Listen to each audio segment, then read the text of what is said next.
গতকাল দিনভর অনুব্রত মণ্ডল ঘনিষ্ঠ পাথর ব্যবসায়ী টুলু মণ্ডলের আত্মীয়ের বাড়িতে পুলিশ তল্লাশি চালিয়েছে। প্রায় 50 কোটি টাকার কাছাকাছি সোনা দানা এবং নগদ উদ্ধার হয়েছে। আপনারা জানেন, নজরে এবার কিন্তু টুলু মণ্ডল, যিনি একেবারে গতকালকের পর থেকে রীতিমতো বেপাত্তা হয়ে রয়েছেন। সেই টুলু মণ্ডলের একাধিক সম্পত্তি রয়েছে, বিভিন্ন ঠিকানায় তার ইতিমধ্যেই পুলিশ আধিকারিকরা পৌঁছে গিয়েছেন। কিছুক্ষণ আগে আপনাদের টুলু মণ্ডলের বিলাসবহুল অত্যাধুনিক শিউরির বাড়ি দেখিয়েছিলাম, আর এবার আপনাদের নিয়ে যাব মোহাম্মদ বাজারে। সেখানেও কিন্তু বিরাট ব্যাপার। সরাসরি পার্থপ্রতিম ঘোষ রয়েছেন আমাদের সঙ্গে। পার্থ, মোহাম্মদ বাজার, সেখানে টুলু মণ্ডলের কি প্রপার্টি রয়েছে? দেখো, সবার আগে তোমায় বলবো, টুলু মণ্ডলের খোঁজে এবং টুলু মণ্ডলের সাম্রাজ্যের হদিশ পেতে কিন্তু একেবারে পুরো দমে ঝাঁপিয়ে পড়েছে জেলা পুলিশ।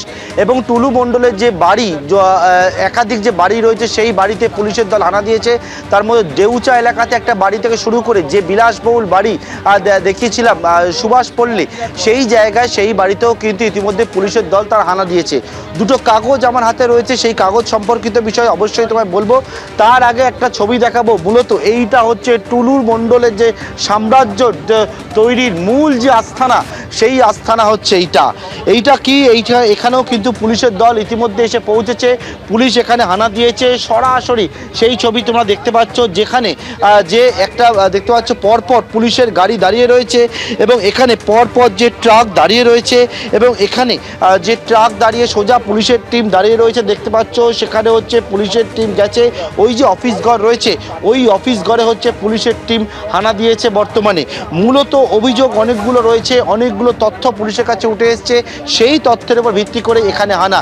পাশাপাশি আরও একটা ছবি দেখাবো। এখানে যদি দেখো যে গোটা যে চত্বর, সেই চত্বরটায় পরপর যে ট্রাক দাঁড়িয়ে রয়েছে, এটা একটা পার্কিং লট, টুলু মণ্ডলের পার্কিং লট। এবং এই যে পার্কিং লট, এটা সাধারণত কোনো সাধারণ পার্কিং লট নয়। এখানে পরপর যে ডাম্পারগুলো, ট্রাকগুলো দেখতে পাচ্ছ দাঁড়িয়ে রয়েছে, তার পেছনে দেখতে পাচ্ছ পাহাড়ের মতো অংশ, সেটা হচ্ছে এখানে পাথর, এই স্টোন চিপস। অর্থাৎ যে স্টোন চিপ ক্র্যাশারে যায়, সেই ক্র্যাশার থেকে বেরিয়ে আসার পরবর্তীকালে বিভিন্ন মাপে কাটার পরে এই যে স্টোন চিপস এখানে কিন্তু মজুত করে রাখা হয়েছে। শুধু স্টোন চিপস নয়, এখানে বালিও, বিশাল পরিমাণে বালি এখানে মজুত করে রাখা হয়েছে।